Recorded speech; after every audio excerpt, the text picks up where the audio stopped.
no mistake. Water is Florida's most valuable natural resource, fueling everything from agriculture to our multi-billion-dollar tourist industry. Protecting our waters will protect our jobs. Water, not oil, generates jobs in Florida.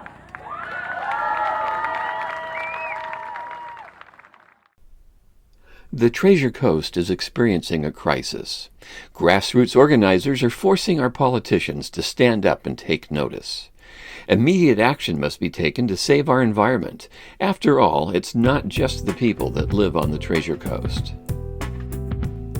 The water quality of the St. Lucie and Indian River Lagoon has been so severely damaged that in many places the water is not safe to touch. Seagrass beds are dying along the Indian River Lagoon. Dolphin deaths are increasing. With the loss of tens of thousands of acres of seagrass beds, manatees are losing vital food supplies, and vital habitat for fish spawning is vanishing at an alarming rate. I'm Mark Perry, Executive Director of Florida Oceanographic Society here on Hutchinson Island in Stuart, Florida. We're basically talking about the Indian River Lagoon and St. Lucie Estuary, and here at the southern part of the Indian River Lagoon, which extends from Cape Canaveral all the way down to Jupiter Inlet, about 156 miles long. It's about a mile wide, and right here on Barrier Island, it's a barrier between the open Atlantic and the mainland.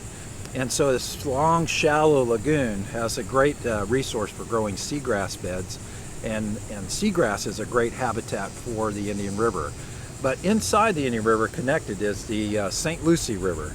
And the St. Lucie River has a North Fork and South Fork tributaries which come together at Stuart and then head east and join into the southern part of the Indian River Lagoon at the St. Lucie Inlet. Now, all of this comes together right here in this location. And its great diversity of marine life provides over 4,300 different species of plants and animals right here in the south part of the Indian River Lagoon.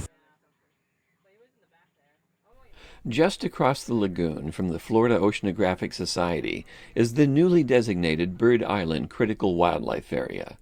An island just over an acre in size, Bird Island provides a vital nesting rookery for roseate spoonbills, wood storks, great egrets, and several other species. Both the St. Lucie and Indian River Lagoon are suffering from poor water quality. Residential fertilizer runoff and septic tank leakage pose a serious challenge to improving water quality. The St. Lucie River is further damaged by water runoff from Lake Okeechobee. Water that should be heading south through the Everglades has instead been regularly diverted to the St. Lucie River with devastating results.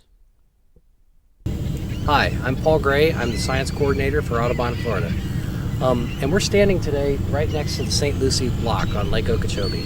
This is the largest gate on Lake Okeechobee, and when the lake gets too deep and the Corps of Engineers need to lower the lake for the safety of the dike and the health of the lake, more water can come out of this structure than anywhere. So here we are at the structure that dumps all this water down to St. Lucie. During the 2004 and 2005 hurricane years, a whole lot of water was dumped out of Okeechobee down the estuaries, and actually we dumped enough water to meet the water supply needs of the Lake Okeechobee service area, all the farms around the lake, for a total of 6 years. That's how much we dumped during those 2 years.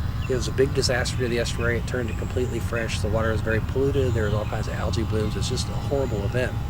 And the ironic thing is after we dumped Hurricane Wilma's water in the spring of 2006, in the spring of 2007 we were in a drought, and the farmers in the EAA were getting severely rationed.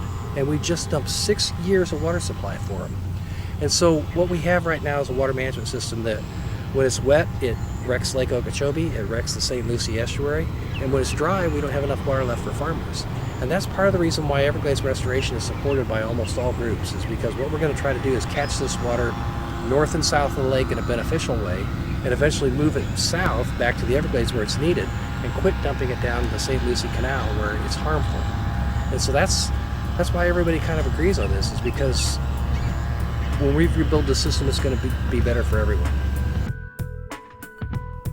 What the future holds for the St. Lucie and Indian River Lagoon is completely in our hands.